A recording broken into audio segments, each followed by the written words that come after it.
The conversation you replayed tonight is still running long after everyone else has forgotten it. You have spent all evening trying to put it down, reasoning it away, ordering it to stop, pushing yourself past it. And the harder you try, the tighter it holds. Here is the part that feels backward. The effort to let go is the very thing keeping the thought alive. Welcome to Psychology for Sleep. Tonight moves toward a quiet that does not come from winning an argument with a thought, but from setting the argument down. This hour is not about trying harder to release anything. It is about stopping the struggle, so nothing has to be solved before you are allowed to rest, and the mind can stop bracing for a fight that ended hours ago. Let's follow what the mind is really holding, and why the holding tightens the more we fight it. You lie down, and the day refuses to lie down with you. The lights are off, the house is still, and yet some part of you keeps working a problem with no solution left. Researchers who study the wind down before sleep describe this as a mind that has not received the signal that the shift is over. What we now understand is that the difficulty is rarely a lack of tiredness, it is a lack of permission to stop. The body is ready, the story is not. And underneath it all sits one quiet question. Why does trying harder to let go of a thought only make it stay? Tonight is not about forcing an answer. It is about loosening the grip enough to feel one arrive.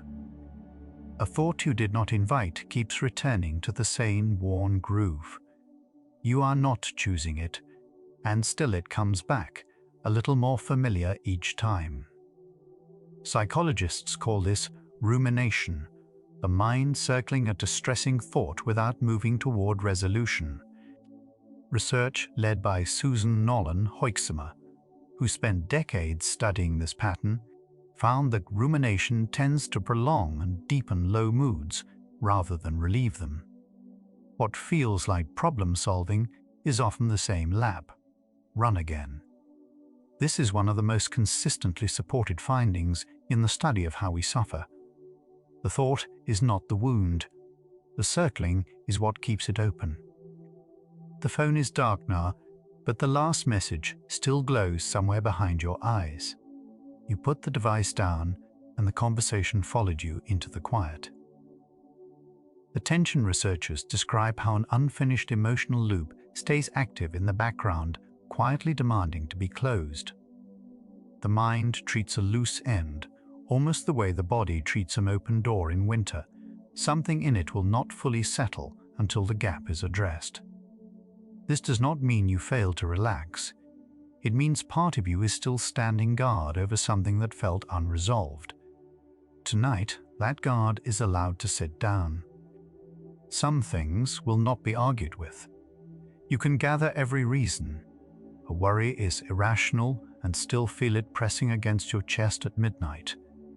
This is because emotion and logic run on different tracks, and the older track does not wait for the newer one to finish speaking. What we know is that feelings tend to soften, not when they are defeated in debate, but when they are allowed to be present without being fought. The struggle itself adds a second layer of tension on top of the first. Letting go, in the sense we will explore, begins the moment the debate quietly ends. We tell ourselves we have moved on, and then a small reminder proves otherwise. A song, a street, a certain hour of the night, and the whole thing is suddenly here again. This is not failure. Memory researchers describe how emotional experiences leave associations that a single decision cannot dissolve. The truth is gentler than the word moving on suggests. It is rarely a clean line, but a slow fading, uneven, with reminders that grow softer and less frequent over time. The return of a feeling is not proof. It never left. It is proof the mind is still finishing something it began. And what is being finished tonight can be allowed to finish slowly in its own time, without any push from you. At 2 in the morning, the mind becomes a courtroom with only one lawyer, arguing both sides against itself. Everything feels heavier, more certain, more permanent than it will by morning. Sleep researchers note that in the small hours, the brain's capacity for balanced perspective is at its lowest, while emotional reactivity remains high. This is why a problem can feel unsolvable at 3 and merely difficult at 9. The thought is not more true at night. It only has fewer things standing beside it. Knowing this does not silence the courtroom, but it can loosen your faith in its verdicts. Trying not to think of something has a strange way of summoning it. Tell yourself firmly not to picture a particular worry, and there it is, more vivid than before. This is a well-documented effect that psychologists have studied under the heading of thought suppression. The finding that pushing a thought out of awareness often makes it return more insistently. The effort to not think becomes its own reminder. What research suggests is gentler than force.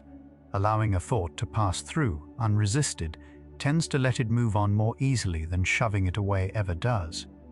Unresisted, the thought simply loses its insistence and drifts on. The body remembers a stress the mind swears it has already released. Your shoulders are near your ears, your jaw is set, and you had not noticed until this moment. Physiologists describe how the body can hold a posture of readiness long after the situation that called for it has passed. Notice this. Release is not only a mental event, it moves through the body too, often more slowly than we expect. The mind may say it is fine while the hands are still braced. Tonight, you can let the body catch up to the news that the day is over. Ask where a feeling goes when you decide you are done with it. The honest answer is that it rarely goes anywhere on command. Emotion researchers describe feelings as processes that rise, crest, and settle on their own timescale, not on ours. What we know is that trying to end a feeling by decree tends to prolong it, while allowing it room to move tends to shorten its stay. A wave is not stopped by an argument with the sea. It is simply given the shore it was already heading toward. Letting go often looks less like ending and more like allowing. There is a difference between forgetting and finishing, and the two are often confused. To let go of a thought is not to lose the memory of it, it is to stop struggling against it. This distinction sits at the center of tonight. The central question we opened with turns just slightly, right here.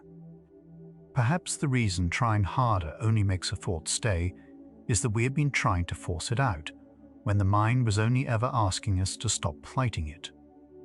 Research on acceptance points the same way, and we hold this gently. Unhooking from a thought is associated with less distress than wrestling it. Forgetting is not required. Finishing is enough. Grip is easy to start and hard to notice. You can carry tension for hours without registering the moment you first picked it up. Muscle physiologists describe how sustained, low-level contraction fades from awareness even as it drains you. What this means for you is simple and kind. Some of what exhausts you tonight is not the day itself, but a holding you never consciously chose to keep. Awareness alone can begin to release it.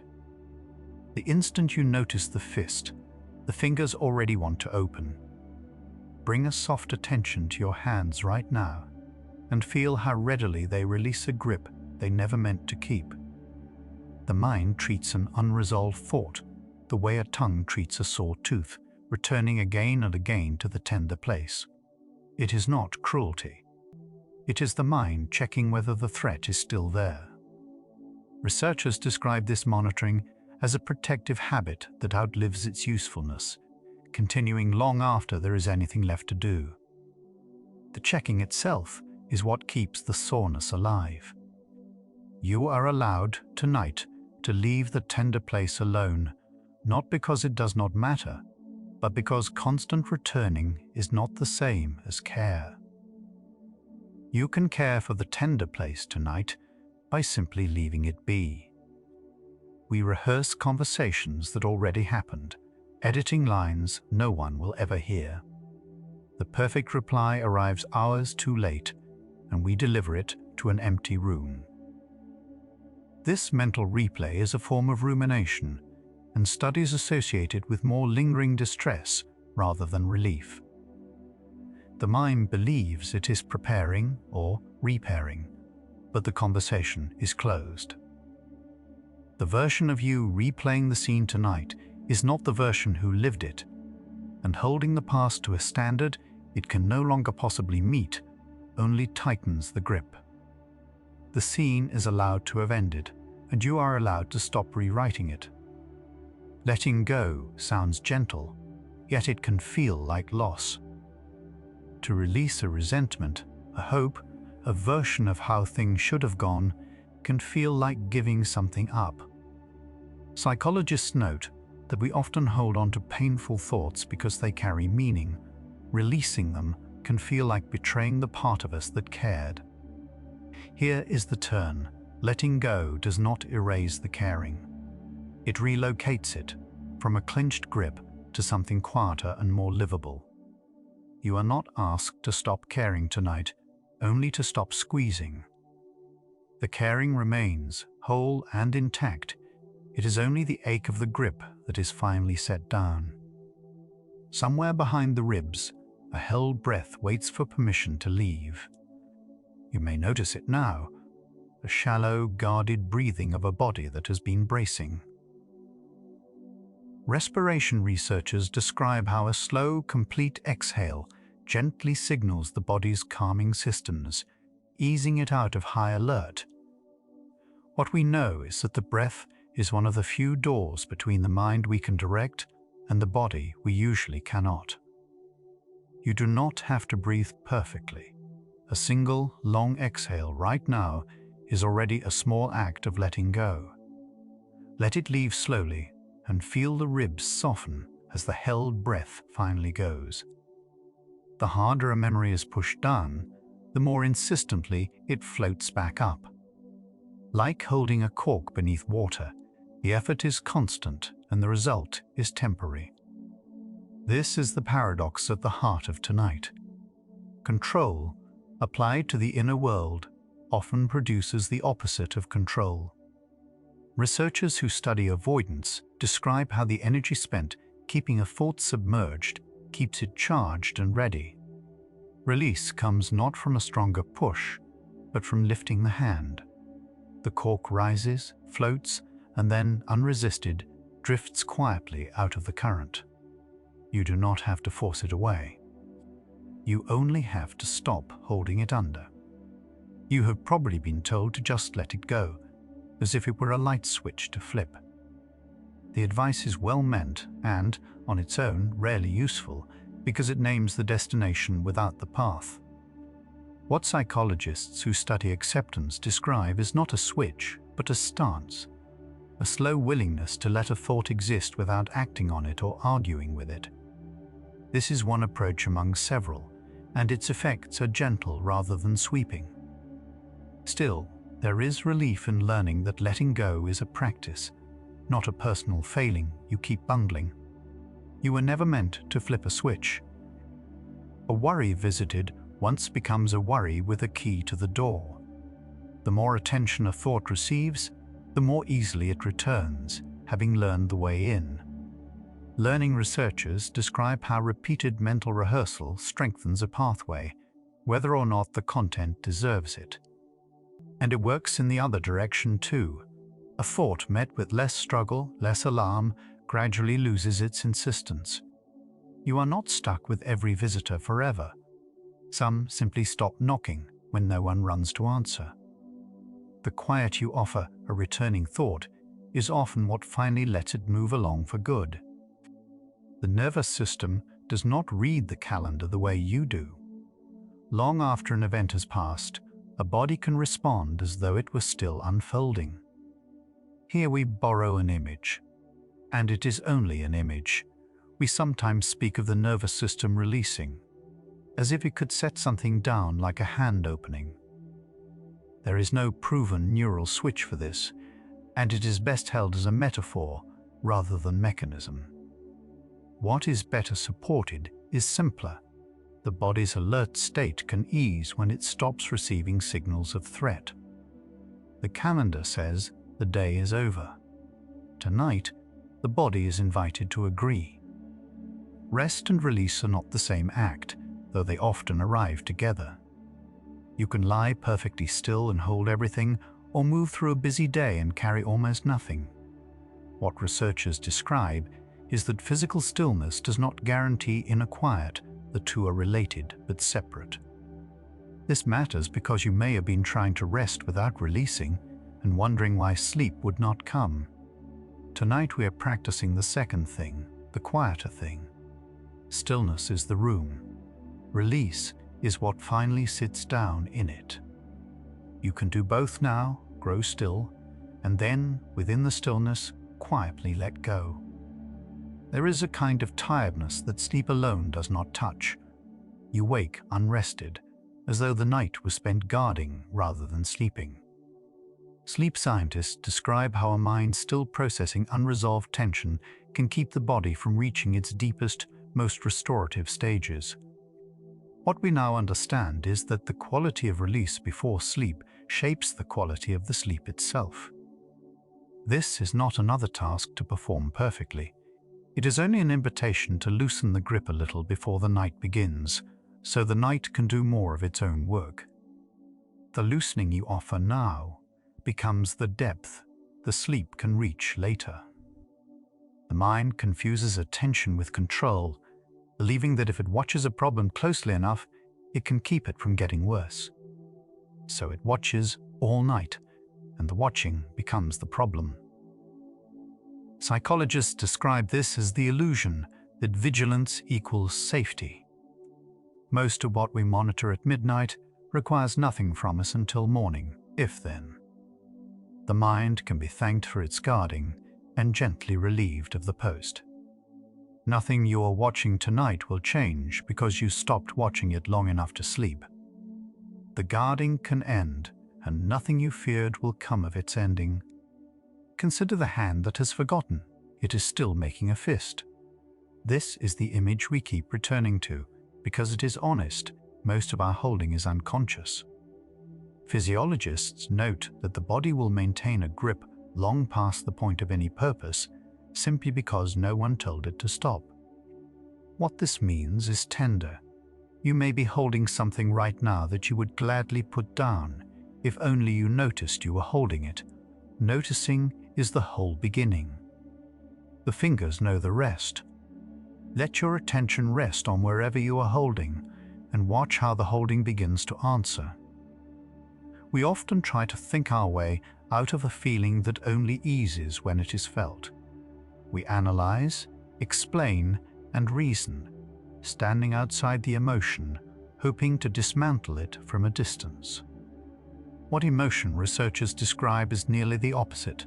Feelings tend to move through and settle when they are allowed to be experienced rather than solved. This is not indulgence. It is a different kind of efficiency, one the mind resists because it looks like doing nothing. Tonight, doing nothing with a feeling except letting it be there is, quietly, the most effective thing you can do. Look back across everything so far, and a single pattern rises through it. Nearly every way we try harder to force release seems to tighten the grip instead. The question we began with is turning in our hands. It is less about how to try harder to make the mind let go, and more about how the trying itself is what keeps it holding on. The next stretch follows that shift, not the effort of releasing, but the quiet undoing of the struggle itself. We have named the grip. Now we begin to understand why it forms, and how, without force, it comes undone. The fist you just heard about, the one the body keeps making without being asked, is something you can feel right now if you look for it gently. Maybe it is in the jaw. Maybe the shoulders, the hands, the shallow place behind the breath. You do not have to open it by force. Force is the very thing this hour keeps unlearning. You only have to notice that it is closed and let the noticing do what noticing does. The question we opened has not been answered, and that is right. Something in you is still holding, and something in you already knows how to stop. The next stretch moves toward the gap between those two. Let one slow breath go, and we follow it there. Picture a snow globe that has been shaken all day. The flakes are the thoughts, and the shaking is the effort to sort them. What settles the globe is not more shaking and not reaching in to grab each flake, it is stillness. Attention researchers describe how the mind, left unmanipulated, tends to organize and quiet itself far more than we credit. The instinct to reach in and fix is the very motion that keeps the water churning. Tonight, you are allowed to set the globe down and watch without interfering. The settling is not something you do, it is something you stop preventing.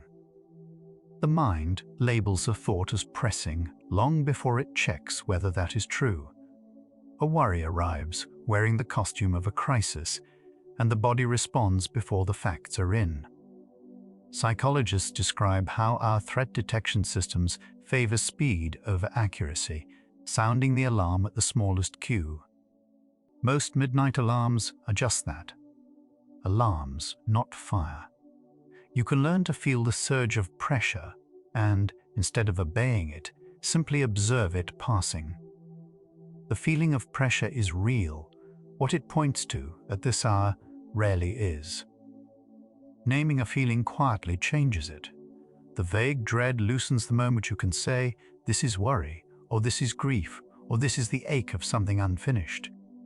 Researchers studying what they call affect labeling have found that putting an emotion into words is associated with a gentler physiological response to it. The feeling is not banished, it is met, and in being met, it settles. This is a small, portable form of letting go you can use tonight. You do not have to fix what you can name. Naming is already a loosening of the grip. There is a strange comfort in a familiar pain, which is part of why it lingers. A resentment rehearsed for years becomes a kind of company, a shape the mind knows how to hold. Psychologists note that we sometimes cling to distressing thoughts because releasing them means stepping into the unfamiliar. The quiet truth is that the discomfort of holding on can feel safer than the openness of letting go. Recognizing this is not weakness, it is the beginning of choice. You can honor what a pain once protected in you and still, gently, decide you no longer have to carry it. A river does not grip the leaf it carries. It simply moves, and the leaf moves with it, and neither one struggles. This is the quality that acceptance points toward, not resignation, but a willingness to let experience move through without clutching at it. The approach that studies this most directly is sometimes called acceptance and commitment therapy, and its results are moderate and real rather than miraculous. What research suggests is that loosening the grip on our thoughts is associated with less suffering. Though we should be careful, this link is largely a correlation, not a proven cause. Still, the river knows something worth learning. The effort to feel better can quietly make us feel worse. When calm becomes a task we are failing at, the failure adds its own weight. Researchers describe how treating relaxation as a goal to achieve can trigger the very tension it was meant to relieve. Ease is not seized, it is permitted, and it arrives most readily when nothing is demanded of it. Tonight, there is nothing to accomplish, no state to reach before the hour counts as well spent. Letting go includes letting go of the pressure to let go. The moment you stop trying to arrive, you are often already there.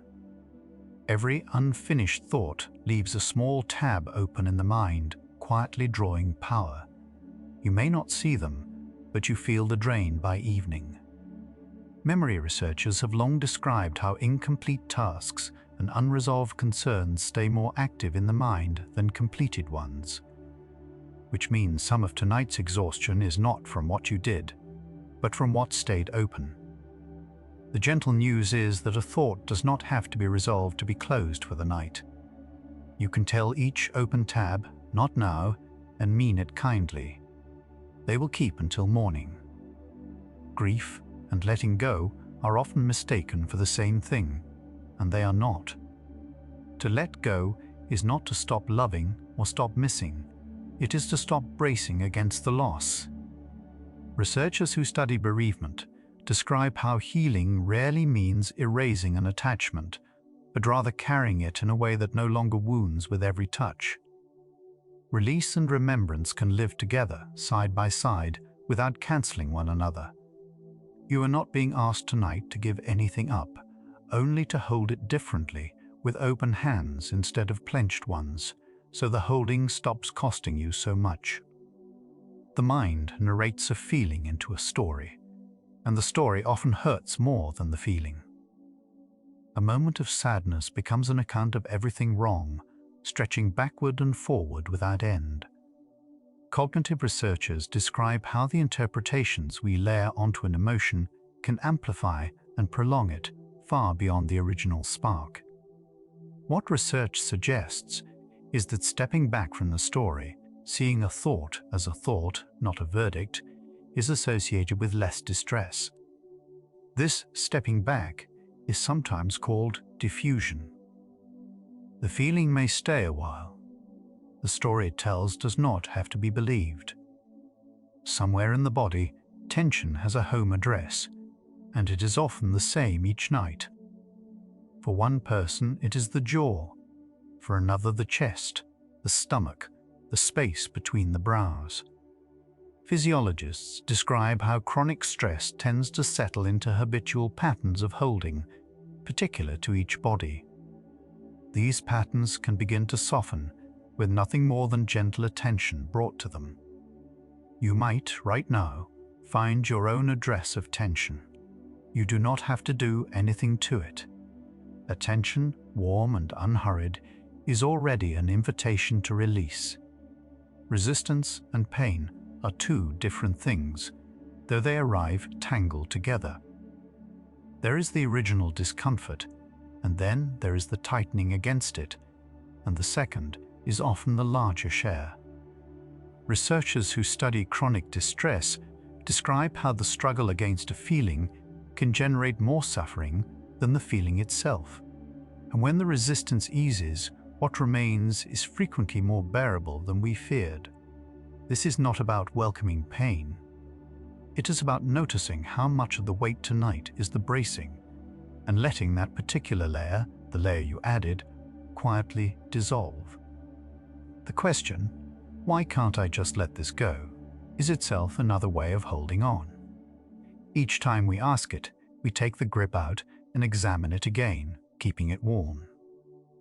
Psychologists note that self-criticism about our inability to release tends to deepen the very state we are criticizing. What research suggests is that a kinder stance, treating the difficulty as human rather than as failure, is associated with more ease. You are not broken for finding this hard. The difficulty is the most ordinary thing in the world, and meeting it gently is, quietly, how it begins to loosen. A candle flame does not fight the darkness around it. It simply gives its light, and the darkness makes room, without struggle on either side.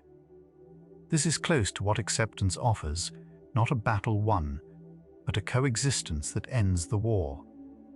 Held carefully, the finding is this: ceasing to fight an inner experience is associated with less suffering than escalating against it. The flame is not passive. It is doing exactly one thing, fully, and letting everything else be. Tonight you can be the flame, present, warm, and finished with the fight against your own dark.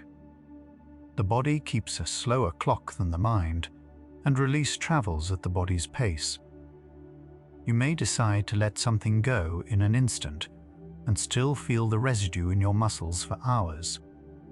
Physiologists describe how the systems that ramp us up are quick, while the systems that calm us down work more gradually. So, the invitation is patience. The loosening you begin tonight may complete itself only in the deep of sleep. This is not a delay. It is simply the body's own slower pace. You start the release. The night and the body finish it. The breath has slowed since we began, moving a little more freely than it did an hour ago. Nothing has been fixed, and yet something has quietly changed. The pace, the pressure, the distance between one thought and the next. This is what letting go actually looks like from the inside. Not a sudden release, but a gradual softening you only notice when you turn to look. The central question is still with us, and we are closer to it than before. What remains is to follow the loosening deeper, past the ideas, into the place where the holding actually lets go. The pace has changed in you, the breath a little longer now, the thoughts a little farther apart than they were an hour ago. Nothing here is waiting to be finished. Let one more exhale leave, slow and complete, the way a held breath finally does. We keep drifting together, gently, from here. What we call letting go may be less an action than a subtraction, the removal of an effort we did not know we were making. All this time, part of you has been holding a thought in place, and releasing is simply that muscle unclenching. Researchers describe how the absence of resistance often feels, at first, like something is missing, because we mistook the strain for the self. We are not diminished by putting a burden down. We are simply lighter, freed of a strain we did not know we were adding. You lose nothing you needed. You set down what you only thought you had to carry. A wave rises highest just before it breaks and dissolves. Emotions follow a similar arc, building, cresting, and then, if left alone, subsiding on their own. Emotion researchers describe how most feelings, when neither suppressed nor fed, run their course in a surprisingly short span. So often, the fear of a feeling outlasts the feeling itself. We brace for an emotion to overwhelm us permanently, and it rarely does. Tonight, if something rises, you might let it crest without fighting the swell. What breaks does not break you. It passes through and leaves the shore quieter than before. The mind mistakes a groove for a truth. A thought 1,000 times feels certain simply because it is familiar, not because it is accurate. Cognitive scientists describe how repetition breeds a sense of conviction that has nothing to do with evidence. Recognizing a thought as merely well-worn rather than well-founded is associated with a loosening of its grip. This is part of what makes letting go possible, the realization that the loudest thought is often just the most rehearsed. You are allowed, tonight, to doubt a thought precisely because it feels so certain at this hour. Softening is not the same as surrendering, though the mind fears they are identical. To let go of a grievance is not to declare it did not matter, and to release a worry is not to abandon what you care for. Psychologists distinguish acceptance from resignation. One is an active openness, the other a giving up. What we now understand is that release can be a form of strength, a decision to stop spending yourself on what cannot be changed by spending. You are not laying down your care tonight. You are laying down the exhaustion of gripping it too tightly to rest. Every attempt to control a feeling teaches the feeling that it is a threat. The more we scramble to escape an emotion, the more the mind concludes it is one, and the alarm grows louder next time. Researchers who study avoidance describe this loop, where the escape confirms the danger. What research suggests is gentler and slower. Staying with a feeling without fleeing gradually teaches the system that it can be survived. This is one path among several, and its effects are modest. Still, there is quiet power in it. What you stop running from often stops chasing you. Consider how a clenched hand cannot receive anything. As long as the fist is closed around what it holds, it cannot take hold of anything new, not rest, not ease, not sleep. This is the hidden cost of not letting go. One researchers connect to the way chronic holding narrows our capacity for the present. Release is not only about relief from the past, it is about making room. The hand that opens loses its grip and gains the whole open palm. Tonight, an open hand is all that sleep requires of you. The nervous system can learn safety, the same slow way it learned alarm. If we use the image of the body releasing, we should hold it loosely. It is a metaphor, not a proven mechanism, and there is no discovered switch that lets go on command. What is better supported is that repeated experiences of calm can, over time, shift the body's baseline away from constant readiness. This is not instant, and tonight is only one gentle repetition among many. But repetitions accumulate. Each quiet night teaches the body a little more about what it feels like to be unthreatened and to rest. A thought observed is different from a thought obeyed. When you watch a worry arrive, name it and let it drift by without climbing aboard, its authority quietly shrinks. This is the practice sometimes called diffusion, creating a small space between you and the contents of your mind. This stepping back is associated with less entanglement in distressing thoughts, though it is a skill that grows slowly. You are not your thoughts tonight. You are the quiet awareness in which they appear and dissolve. From that place, letting go is not an effort. It is simply what happens when you stop grabbing on. The heaviest weight is often a should, the insistence that things ought to have gone another way. We hold the past to a standard it can no longer meet, and the gap between what was and what should have been becomes a constant ache. Psychologists describe how these rigid demands on reality are a common engine of prolonged suffering. Softening a should into a wish, or simply into what happened, can ease the grip considerably. Reality is not arguing with you tonight. Only the part of you still insisting it be different is, and that part is allowed to rest. Something has quietly reversed itself over this stretch. We began by asking why trying harder to let go only makes a thought stay. The answer keeps arriving as a question turned inside out, not what you can do to force it, but what you can stop doing, so the letting go happens on its own. The grip, it turns out, is the effort. The release is the rest. The second half of tonight follows this deeper, past the understanding and into the feeling of it, toward what remains when even the trying to let go is finally set down. The heaviest thing you have carried tonight may simply be the carrying. What just turned over, the sense that the grip and the effort might be the same thing, that release could be the resting rather than the doing, is not only an idea. You may be feeling both halves of it in your body right now, the part still braced out of long habit, and the part that would gladly let go if it believed it were allowed. You are allowed. Not because the day earned it, but because the bracing was never the price of rest. Notice wherever the holding still lives, the hands, the chest, the small muscles around the eyes. You do not have to release it, just let it be loosened rather than solved. The rest of the night leans further into that difference. Let your breath go long and we go on. Letting go, it turns out, is not a single act, but 1,000 tiny permissions. Each time you notice a grip and allow it to soften, you practice it again. Researchers describe release less as an event and more as a repeated stance you return to.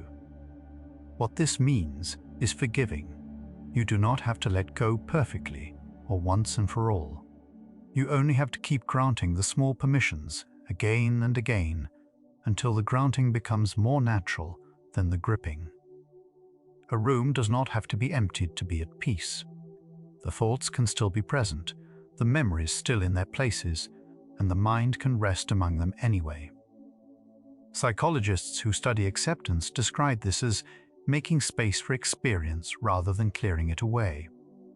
Peace is not the absence of difficult thoughts, but a changed relationship to them. You do not need an empty mind to sleep tonight. You need only a mind that is no longer fighting its own furniture. The past cannot be edited, only carried differently. However many times we replay a scene, wishing for another ending, the scene stays as it was.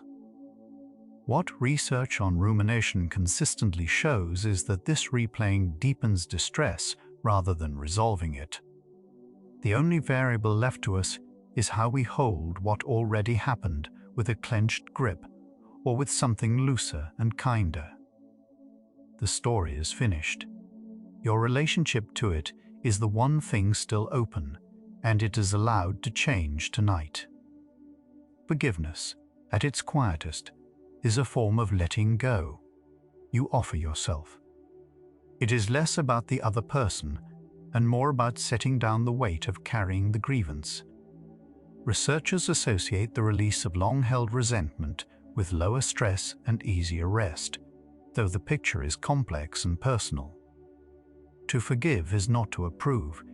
It is to stop paying interest on a debt that was never yours to keep collecting. You do not have to forgive anyone tonight. You are only invited to notice what the holding has cost you. The mind treats the future the way it treats the past, by gripping it. We rehearse tomorrows that have not arrived, bracing against outcomes that may never come. Anxiety researchers describe how this anticipatory holding keeps the body in a state of readiness for a threat that exists only in imagination. Returning attention to the present, again and again, gently loosens this forward grip. Tomorrow will arrive with or without your bracing tonight. You are allowed to meet it then, rested, rather than fight it now, exhausted. Ease has a texture, and you may be feeling it now, a slight melting at the edges of the effort. This is not something you achieved. It is something that surfaced when you stopped preventing it. Researchers describe how calm tends to emerge on its own once the mind ceases its active interference. We do not manufacture peace so much as uncover it. It was underneath the striving the whole time. Tonight, you are not building rest. You are simply removing the hands that were holding it back. A knot loosens more easily when you stop pulling both ends. So much of our inner tension comes from wanting two opposite things at once, to release a thought and to keep examining it, to rest and to stay vigilant. Psychologists describe how this internal tug-of-war generates fatigue without resolution. Letting go can be as simple as dropping one end of the rope. The knot does not have to be untied tonight. It only needs you to stop straining against yourself, so it can begin to fall slack on its own. Self-compassion is the soil in which letting go actually grows. When we meet our own struggle with harshness, the grip tightens. When we meet it with warmth, it eases. Researchers studying self-compassion have found it associated with lower rumination and greater emotional recovery. Kindness toward yourself is not a reward for having let go. It is the condition that makes the letting go possible. You are not failing at rest tonight. You are a tired person doing something genuinely hard, and that alone deserves gentleness. The body will unclench in stages, not all at once, and often without your notice. First the hands, then the jaw, then the deep muscles that have held longest. Physiologists describe how relaxation spreads gradually through the body once the alarm subsides. What this means is that you need not oversee the process. It has its own order and its own timing, wiser than the mind that would rush it. Tonight, your only task, if it is a task at all, is to stay out of the way while the body remembers how to be at ease. A thought loses its charge when it is no longer resisted, the way a wave loses its force once it reaches open sand. This is perhaps the gentlest paradox of the mind, that what we allow moves on and what we fight stays. Researchers who study acceptance describe how the willingness to feel a thing fully is often what allows it to pass. Holding it carefully, we can say that non-resistance is associated with less lingering distress. You do not have to conquer anything tonight. You only have to stop building walls against what was already leaving. We are not asked to feel nothing, only to stop clutching what we feel. Letting go is sometimes misunderstood as numbness, as the absence of emotion. It is closer to the opposite, feeling fully and then allowing the feeling to move. Emotion researchers describe healthy processing as a flow, not a freeze. The aim is not an empty heart, but an unobstructed one. Tonight you can feel whatever is here completely and trust that feeling it is precisely what allows it, in time, to loosen and go. The mind quiets fastest when it is given nothing to solve. Offer it a problem and it wakes. Offer it only the present moment and it begins to settle.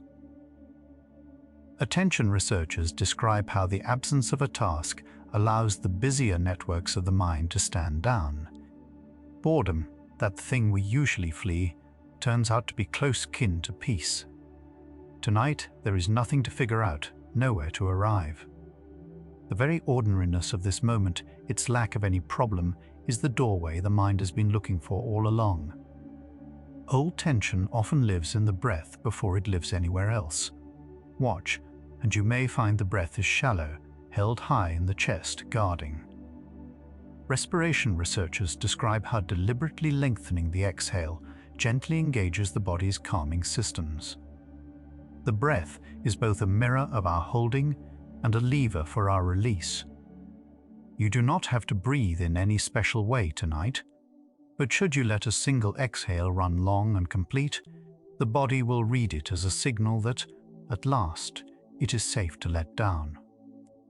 What we resist tends to define us more than what we accept. The thought we spend all night fighting becomes the center of the night, larger than everything we allowed to pass. Psychologists describe how resistance grants a thought importance it would not otherwise hold. What we now understand is that acceptance, far from making us passive, actually returns a thought to its proper size, small, temporary, one among many. Tonight, the thing you've been fighting can be allowed to shrink back down, not because you defeated it, but because you finally stopped feeding it your resistance. Trace the whole arc of tonight, and one thread runs through every fact. The struggle against a thought consistently costs more than the thought itself. The question we began with has quietly answered part of itself. It was never really about how to try harder to force a thought to leave. It was about noticing that the trying was the holding, and the holding on was the suffering, and that letting go is only the ending of that particular labor. What remains ahead is not more understanding, but the slow settling of this into the body. The hardest work of the night may simply have been the working. Acceptance is not the end of caring, but the beginning of a lighter way to carry it. We fear that to let go is to stop mattering. That release means indifference. Researchers who study psychological flexibility describe nearly the opposite, that accepting what is frees energy for what we value. The loosened grip does not drop what matters. It simply stops crushing it. Tonight you can care about everything you care about, fully, and still let your hands and your mind and your breath come to rest. The nervous system, if we may use the image once more, is not a machine to be switched off, but a tide to be trusted. This remains a metaphor, and a gentle one.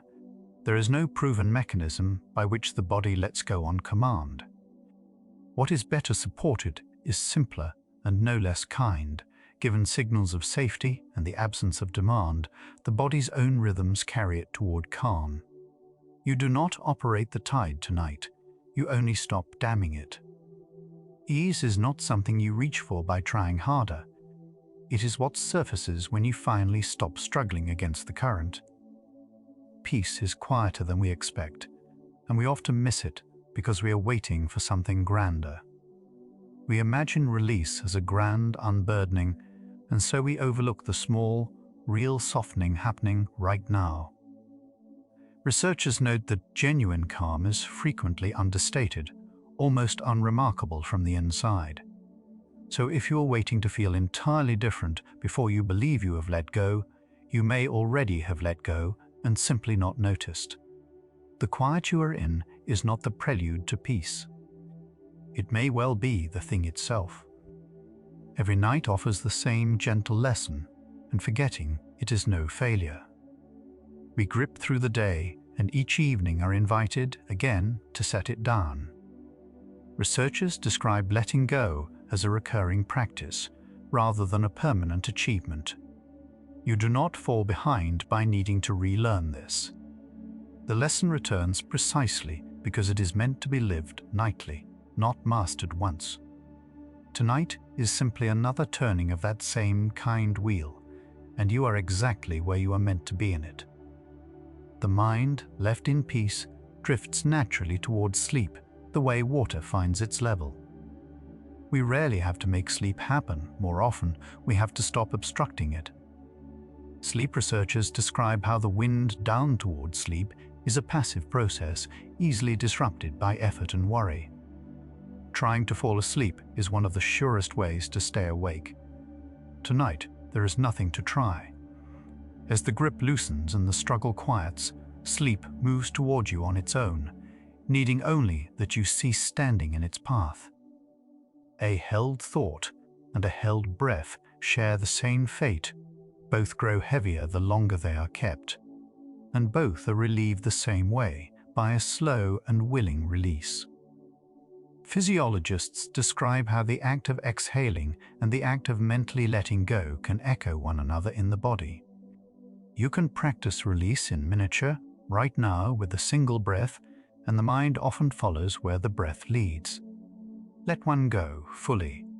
Notice how the thought riding on it loosens too, just slightly, and then a little more. We do not have to believe we deserve rest in order to receive it. Some part of us withholds ease until we feel we have earned it, as though peace were a wage. Researchers connect this pattern to the harsh inner standards that keep so many minds awake. Rest is not a reward for a day done well. It is a need, as plain as thirst, and it asks no justification. Tonight you do not have to have earned this quiet. You only have to allow it, the way you would allow water when you were thirsty. The last thing to release is usually the effort to release.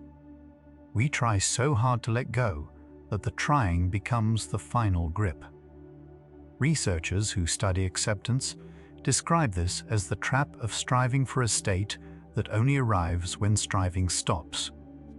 There is a moment, often near sleep, when even the project of letting go can itself be set down. Tonight, you can stop working at peace. You can let the wanting to let go dissolve along with everything else, and find, in that surrender of surrender, the quiet you were reaching for. What remains when the struggle ends is not emptiness, but a spacious kind of presence. We fear that beneath our gripping there is only void, and we find instead a quiet fullness, a plain experience of being here, unburdened. Researchers describe how the cessation of resistance often reveals a calm that was always underneath. What we now understand is that letting go does not leave you with nothing.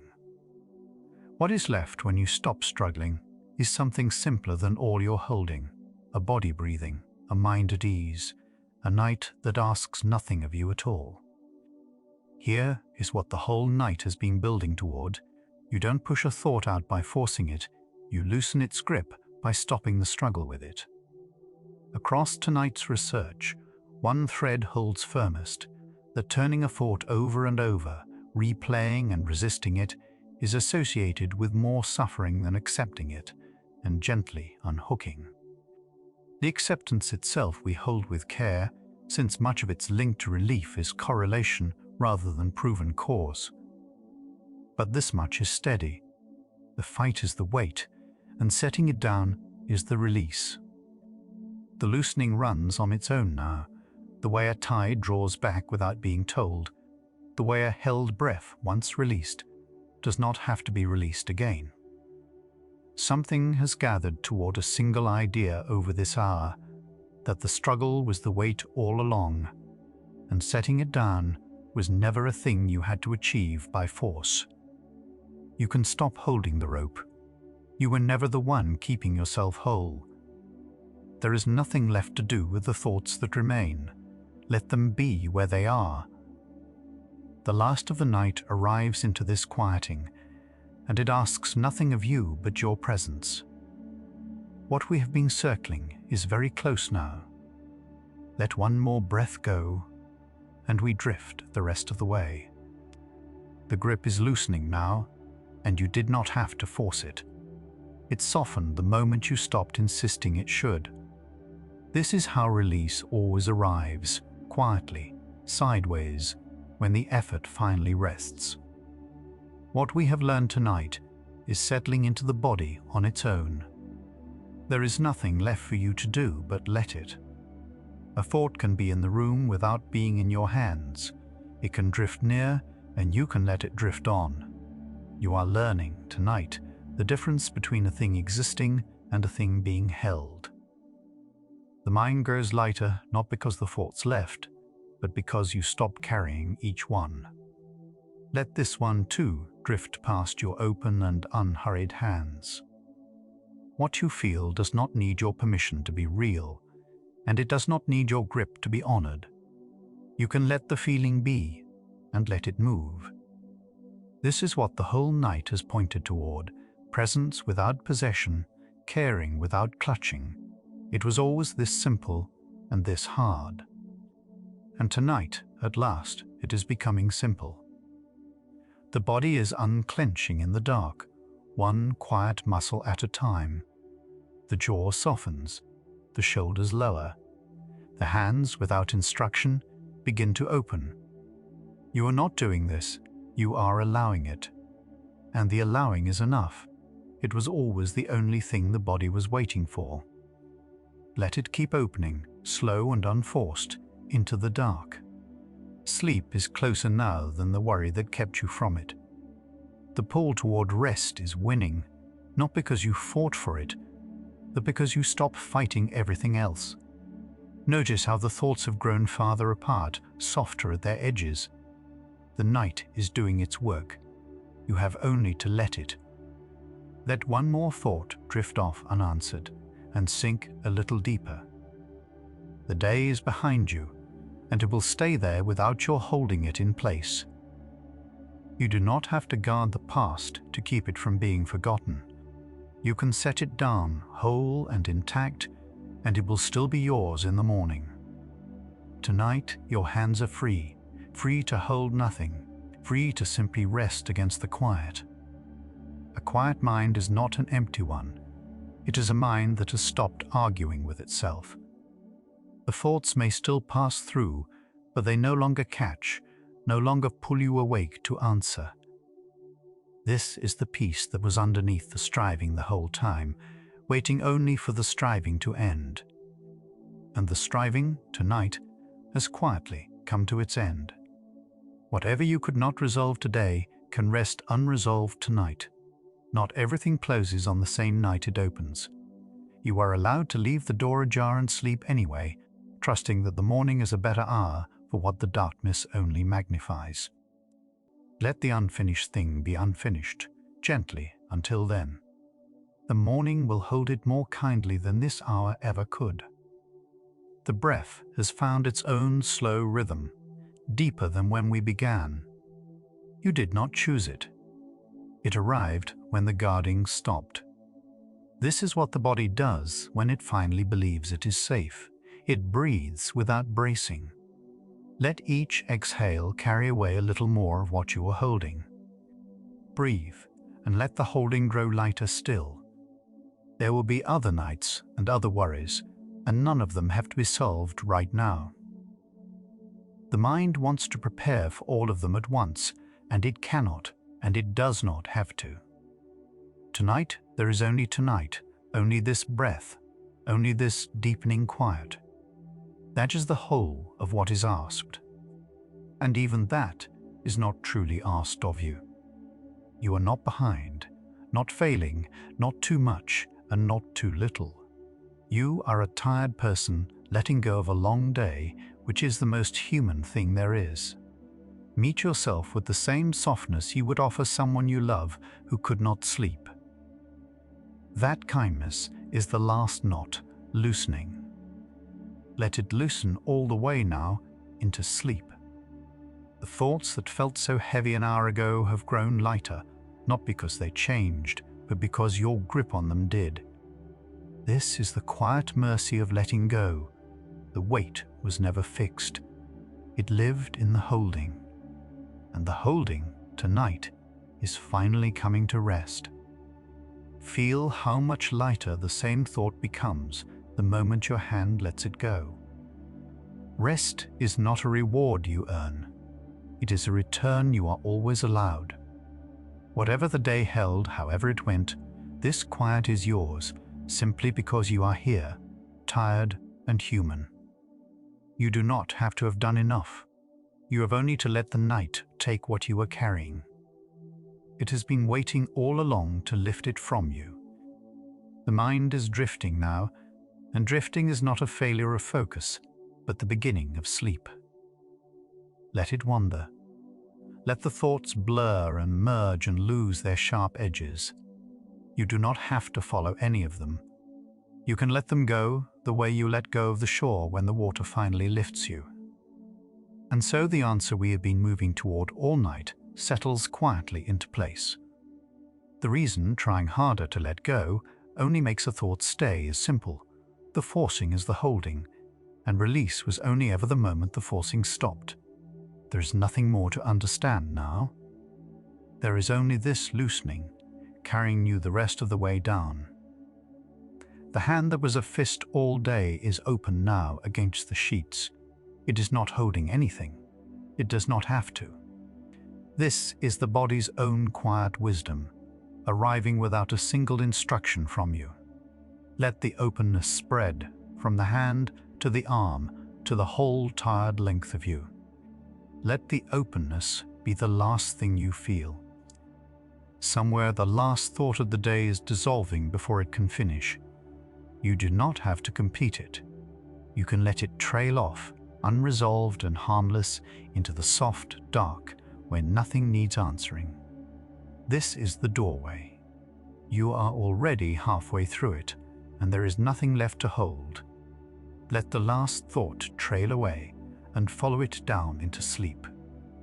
The night asks nothing of you, not your vigilance, not your effort, not your worry. It only offers itself, wide and quiet and forgiving, and waits for you to accept it. Tonight you can accept it fully, the way you would sink into water that was made to hold your weight. You do not have to stay afloat tonight. You can let go and be carried. Letting go, in the end, feels like this, like sinking, like softening, like a held breath finally leaving. Not sudden, not earned, just a quiet giving way, a body remembering it, is allowed to rest. You are in it now, the thing you were reaching for all along. Let yourself keep sinking softly with nothing left to carry and nowhere left to be. Every muscle you were unaware of holding is releasing into the dark. The mind that argued both sides at 2 in the morning has grown too soft to argue. There is only the weight of you settling, and the breath slowing, and the quiet deepening. You have let go, and the night has caught you. Let it hold you the rest of the way down. Whatever you carried into this hour, you do not have to carry it out.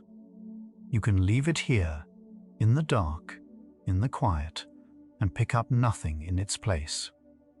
Your hands are empty, and your mind is easing, and the day is truly, finally over. Let it be over. Let the emptiness in your hands become the ease that carries you to sleep. The thoughts are far away now, small and gentle, like lights seen from a great and drowsy distance. You are not chasing them. You are not fleeing them. You are simply letting them be out there, while you drift somewhere softer and slower and closer to sleep. You are letting them go without effort now, one soft light at a time, until the dark is all that remains. A stillness has settled in you that no effort could have made. It came the moment you stopped trying to make it. This is the peace that was always underneath, beneath the worry, beneath the gripping, beneath the long day. It was waiting for you to grow quiet enough to find it, and now, at last, you have come to rest in it. You are almost asleep, and there is nothing to do but let the last of you go. The bracing is gone. The struggle is gone.